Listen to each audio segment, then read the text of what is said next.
बिस्मिल्लाहिर्रहमानिर्रहीम। Dear students, अस्सलाम वालेकुम। पाक गैरिजन कॉलेज ननकाना साहब के प्लेटफॉर्म से आपको वेलकम कहते हैं।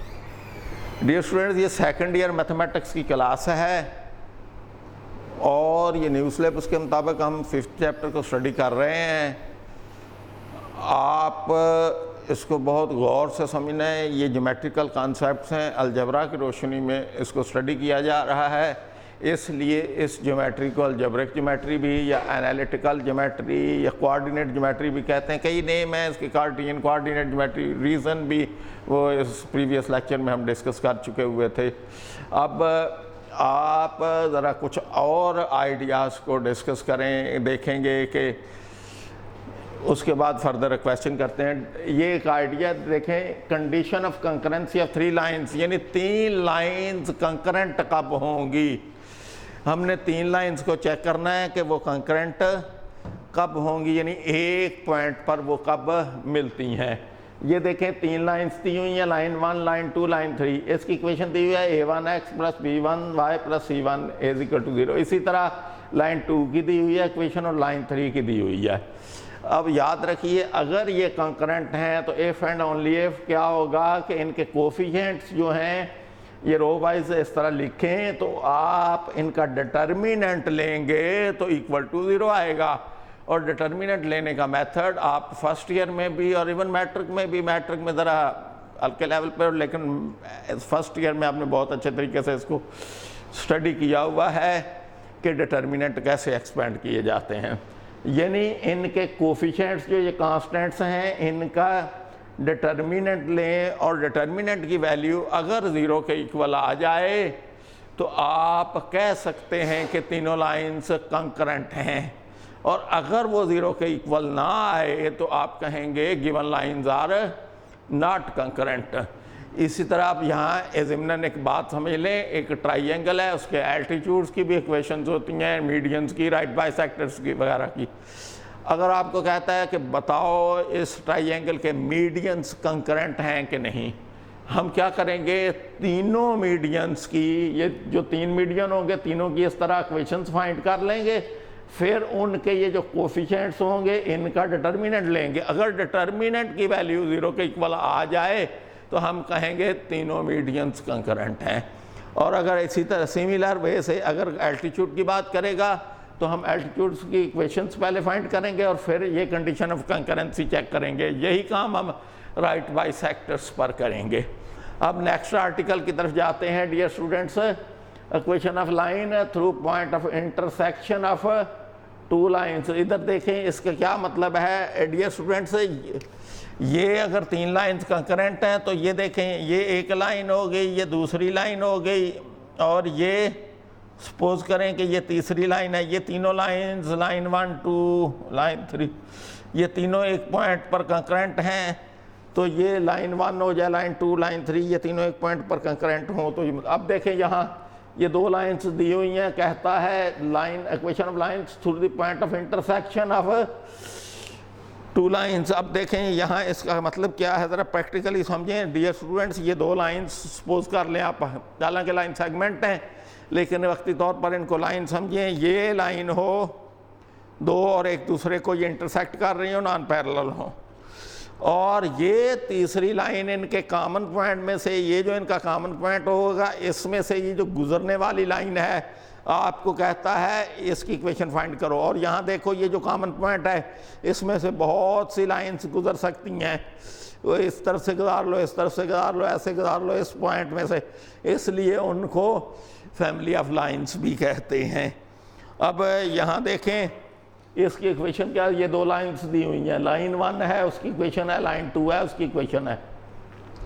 तो उन दोनों के कॉमन पॉइंट में से गुजरने वाली लाइन, ये लाइन सपोज करो लाइन 1 हो, ये लाइन आपकी लाइन 2 हो, तो यहाँ इनका कॉमन पॉइंट है, यहाँ से गुजरने वाली जो लाइन होगी ये वाली जो लाइन है, ये इसकी ये वाली इक्वेशन होगी L1 + K, क्योंकि कोई आर्बिट्ररी कांस्टेंट है, L2 = 0।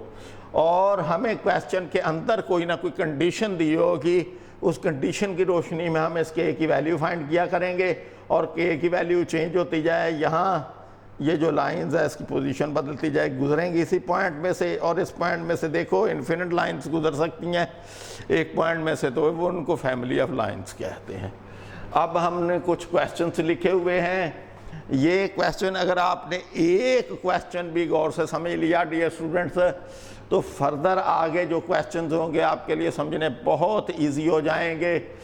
हम फाइंड, पहला क्वेश्चन है equation of altitude of triangle X Y Z from vertex given है, ये एक्स और ये वाई और ये जी के कोऑर्डिनेट दिए हुए हैं। अब आपको इन के मुताबिक इक्वेशन फाइंड करनी है। देखते हैं, ये क्वेश्चन सॉल्व करते हैं। और डियर स्टूडेंट्स ज़रा गौर से इसको समझना है आपने।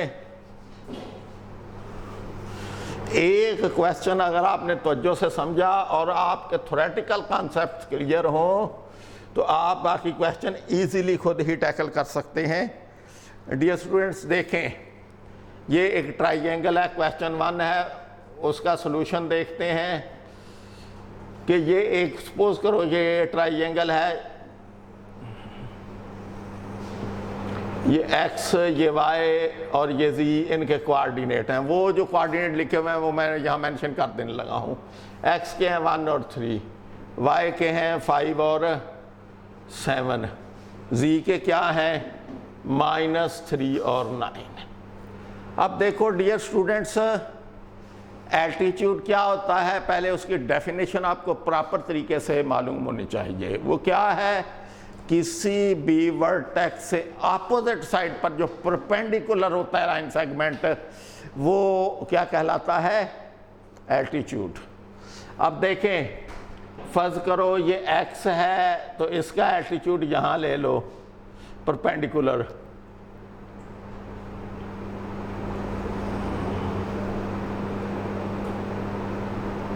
ये 90 का है, ये भी 90 का एंगल, नाम जो मर्जी रख लो, एक्स एम रख लें फर्ज करें। ये यहाँ से इस पर परपेंडिकुलर लोगे,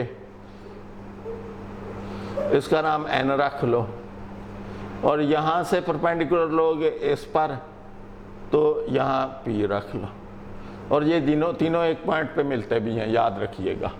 अब मैं क्या करता हूँ डियर स्टूडेंट्स, एक एल्टीट्यूड की इक्वेशन फाइंड करता हूँ, एक्स एम की, सपोज करते हैं कि हम इसकी इक्वेशन फाइंड करते हैं, बाकी की भी सिमिलर मेथड से करनी है। Equation of altitude X M, ये हम फाइंड करते हैं। कल जब हम रिकॉल करें अपना ज़रा पिछला जो नॉलेज है कॉन्सेप्ट्स कि 6 मुख्तलिफ forms equation of straight line की हमने स्टडी की थी, तो डियर स्टूडेंट्स उसमें एक सेकंड फॉर्म थी, वो क्या थी, पॉइंट स्लोप फॉर्म। हमने आपसे बोला था कि ये सबसे ज़्यादा यूज़ होने वाली है और इस पर मुकम्मल ग्रिप होनी चाहिए, पॉइंट स्लोप फॉर्म। वो क्या है, y-y1 इंटू, यानी मैं यहाँ एक वक्ती तौर पर लिख लेता हूँ आपको समझाने के लिए, बाद में यूज़ करनी होगी दोबारा फिर लिखेंगे। ये है, इसको क्या बोलते हैं, पॉइंट स्लोप फॉर्म। अब डियर स्टूडेंट्स, एल्टीट्यूड के लिए यहाँ एक तो पॉइंट चाहिए हमें, ये देखो x1 y, फर्ज करो ये xm लाइन है, लाइन से ये वाला एल्टीट्यूड है, तो ये पॉइंट तो हमारे पास मालूम है, ये पॉइंट तो मालूम है, ये x1 कह लो, ये y1, इसके कोऑर्डिनेट 1 और 3 हैं, तो ये हमारा x1 हो जाएगा, ये y1 हो जाएगा। लेकिन हमें पहले ये स्लोप भी चाहिए। स्लोप अगर होगा तो वैल्यूज ही सिर्फ पुट करनी है इक्वेशन के अंदर और हमारे पास एल्टीट्यूड की इक्वेशन आ जानी है। लेकिन स्लोप फाइंड करने के लिए ज़रा गौर करें कि लास्ट लेक्चर में हमने एक बात स्टडी की थी कि अगर दो लाइंस पैरेलल हों, अगर लाइन 1 पैरेलल हो लाइन 2 के, तो उनके स्लोप्स इक्वल होते हैं, और अगर लाइंस परपेंडिकुलर हो तो फिर क्या होता है, उनके स्लोप्स को मल्टीप्लाई करें तो किसके इक्वल आता है, -1 के। अब देखें यहाँ ये लाइन इस पर परपेंडिकुलर है, ये xm परपेंडिकुलर है किस पर, अब देखो एज xm जो है ये परपेंडिकुलर किस पर है, वाई जी पर। अब देखो मैं क्या करता हूँ, वाई जी का स्लोप निकाल लेता हूँ और जो स्लोप आएगा वो इस फार्मूले के मुताबिक है। यहाँ फर्ज करो इसकी वैल्यू आती है तो डिवाइड करके रेसिप्रोकल करके माइनस कर दूंगा, यानी यहाँ ये वैल्यू आ जाए, इसको डिवाइड करके इसके नीचे और साथ माइनस कर लूँ तो क्या होगा, वो इस लाइन का स्लोप आ जाएगा जो परपेंडिकुलर है। अब देखो स्लोप ऑफ वाई जी ये क्या होगा, y2 minus y1, y2 minus y1 divided by x2 minus x1। Because slope का फार्मूला क्या है, स्लोप को m से रिप्रेजेंट करते हैं, वो होता है y2 minus y1 divided by x2 minus x1। अब यहाँ से इसको सिंप्लीफाई करो तो ये हुआ 2 और यहाँ -8 और ये कैंसिल होकर -1/4। ये स्लोप किसका आया है, वाई जी का। ये स्लोप आया वाई जी का। अब देखो स्लोप एज वाई, ये जो है एक्स एम जो है ये किस पर परपेंडिकुलर है, वाई जी पर परपेंडिकुलर है, तो उसका स्लोप रेसिप्रोकल करके माइनस करेंगे, माइनस वो पहले ही वो जब ये देखो फार्मूला तो वो माइनस करेंगे तो slow therefore slope of altitude X M, इसका रेसिप्रोकल किया तो और माइनस भी किया साथ, तो पहले ही माइनस है 4/1 या 4 ही लिख लिया, माइनस किया, ये माइनस और माइनस प्लस हो गया। अब देखो ये जो एल्टीट्यूड है इसका स्लोप भी आपको मालूम हो गया और इसका पॉइंट भी मालूम है ये वाला। तो अब आप क्या करेंगे इसकी इक्वेशन फाइंड करने के लिए, यूजिंग पॉइंट स्लोप फॉर्म। अब डियर स्टूडेंट्स क्या करेंगे, यूजिंग पॉइंट स्लोप फॉर्म, वो जो ऊपर लिखी हुई है वो लिखे y minus y1 m x minus x1, putting values यहाँ लिख लें, पुटिंग वैल्यूज, m क्या है 4, x1 क्या है 1, y1 क्या है 3, ये वाली वैल्यू। तो वी गेट, यहाँ देखो y माइनस y1 यहाँ 3 है y की value, is equal to slope 4 है, x माइनस x1। अब इसको मल्टीप्लाई करो और रीअरेंज कर लो, y minus 3 is equal to 4x minus 4। अब इसको ट्रांसपोज करके इधर ले आओ तो ये 4x और ये y इधर आया तो माइनस का हो गया, ये माइनस का 3 इधर आकर प्लस का और ये -4 इक्वल टू, इसको ज़रा सिंप्लीफाई कर लो, 4x माइनस y माइनस 1 है। ये डियर स्टूडेंट्स क्या है, ये है एल्टीट्यूड की इक्वेशन। कौन से एल्टीट्यूड की, एक्स एम की। अब देखो इसी तरह आपने वाई एन की फाइंड करनी है, और कैसे करनी है ज़रा तो जो करो, आपने ये एक्स जी इसका स्लोप निकालना है, एक्स जी का। कौन से फार्मूले से ये लिखा हुआ है, y2 minus y1 divided by x2 minus x1। जब आपका स्लोप आ जाएगा तो उसका रेसिप्रोकल करोगे और माइनस करोगे, वो स्लोप किसका आएगा, वो आएगा इस yn एल्टीट्यूड का। जब इसका स्लोप भी मालूम हो गया, ये पॉइंट भी मालूम है, ये वाला फार्मूला यूज करना है वैल्यूज पुट, इसी से मिलती जुलती एक इक्वेशन आ जाएगी। सिमिलरली आप ये तीसरी जीपी भी एक इक्वेशन को फाइंड कर सकते हैं। इस तरह 3 इक्वेशंस एल्टीट्यूड की आपके पास आ जाएंगी। अब इससे आगे फर्दर एक बात समझाने लगा हूँ डियर स्टूडेंट्स, ये थोड़े से ज़रा लेंथी क्वेश्चन होते हैं। देखें, अगर आपको ये भी अगर मालूम करना हो कि इनके बताओ ये तीनों एल्टीट्यूड कंकरेंट हैं, तो आप क्या करेंगे, तीनों की इक्वेशंस इस पैटर्न पे फाइंड करेंगे जैसे ये किया है। ये इक्वेशन फाइंड की, दूसरी भी की, तीसरी भी की, तीनों इक्वेशंस को फाइंड करके उनके जो कोफिशिएंट्स होंगे उनका डिटर्मिनेंट लेंगे। अगर डिटर्मिनेंट की वैल्यू 0 के इक्वल आएगी तो आप कहेंगे कि तीनों का करंट हैं, अदरवाइज नहीं। अब ये जो क्वेश्चन है वर्टिसेस ऑफ इक्वेशन, तो राइट बाइसेक्टर फाइंड करने हैं। अब देखें यहाँ तवज्जो के साथ कि राइट बाइसेक्टर डियर स्टूडेंट्स कैसे करने हैं, ज़रा तवज्जो करना। पहले आपने यहाँ से कोई भी लाइन है, फर्ज करो ये ए बी और सी है, इसका मिड पॉइंट निकालेंगे। इन दोनों का मैट्रिक में भी आपने पढ़ा हुआ है मिड पॉइंट का फार्मूला। डी निकालना हो तो क्या करेंगे, ये ए बी सी के कोऑर्डिनेट यहाँ लिख लिए, -3 और -7, और बी के क्या हैं 4 और 5, सी के क्या है -1 और 2। अब इन दोनों का मिड पॉइंट निकालना हो तो क्या होगा, 4 प्लस ये -1/2, 5 प्लस 2/2, ये 3/2, ये 7/2, ये डी मिड पॉइंट आ गया, ये मिड पॉइंट भी आ गया। अब देखो ये बी सी का स्लोप निकालोगे तो ये ओ डी जो है राइट बाइसेक्टर इस पर परपेंडिकुलर है, या जो स्लोप बी सी का आएगा रेसिप्रोकल करके उसका माइनस करोगे तो ये ओ डी का स्लोप आ जाएगा। जब इसका स्लोप भी मालूम हो, ये पॉइंट भी आपने मालूम कर लिया, ये मिड पॉइंट है, जब आपके पास ये पॉइंट भी आ गया और आपके पास स्लोप भी आ गया तो कौन सी इक्वेशन फाइंड करने के लिए यूज करोगे डियर स्टूडेंट्स, यही point slope form.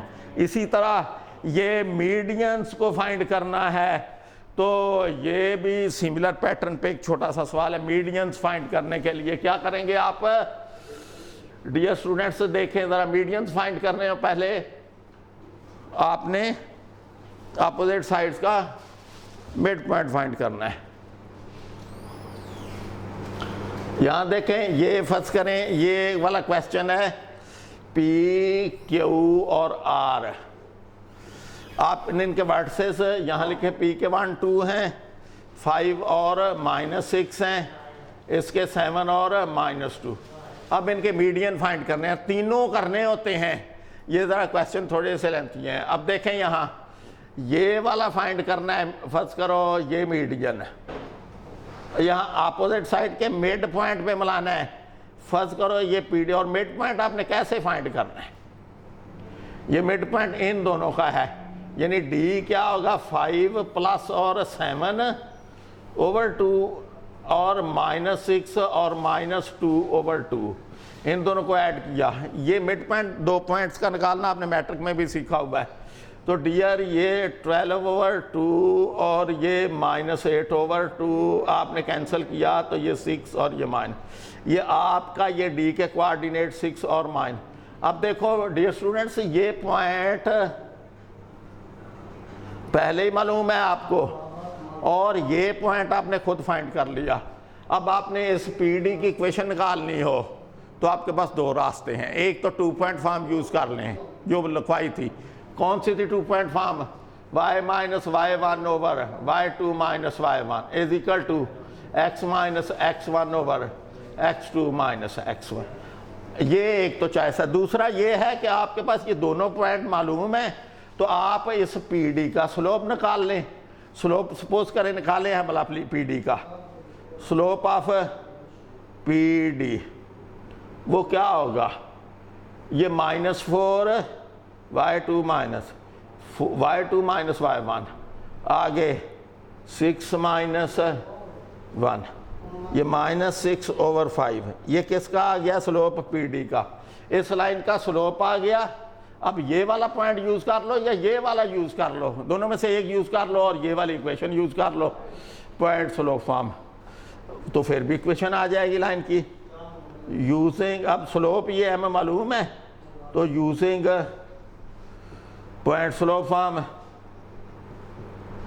Point slope form y - y1 is equal to m into x - x1। Values put करें तो y - y1 क्या है यहाँ डियर स्टूडेंट्स, ये अगर पॉइंट लगाते हैं या ये लगा लें आंसर सेम ही होना है।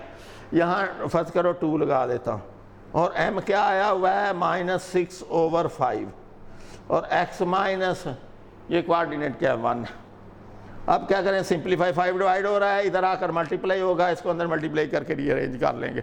ये किसकी इक्वेशन आएगी, इस मीडियन की। इसी तरह ये QE की निकाल सकते हैं, ये RF की, ये आपकी आगे आपने प्रैक्टिस करनी है। ये QE नाम जो मर्जी रख लो, ये R और F है। इनकी ये क्वेश्चंस और तीनों कंकरेंट भी होते हैं। कंकरेंट का मैंने थोड़ी देर पहले भी बताया और अगेन बता रहा हूँ कि 3 लाइंस कंकरेंट कब होती हैं, जब उनके कोफिशिएंट्स का डिटर्मिनेंट लें तो इक्वल टू 0 आता है। और ये वाला जो क्वेश्चन है डियर स्टूडेंट्स, आपकी प्रैक्टिस के लिए छोड़ देता हूँ कि तीनों बेशक इसी क्वेश्चन के ही आप जब मीडियन फाइंड करेंगे, तीनों की इक्वेशन फाइंड करेंगे, यहाँ इसी से इस क्वेश्चन की प्रैक्टिस हो जानी है। आप इसके सेपरेट करने की बजाय इसी की जो क्वेश्चंस फाइंड की होंगी उनको चेक करने के लिए कि कंकरेंट हैं या नहीं, उनके कोफिशिएंट्स का डिटर्मिनेंट लेकर देखना।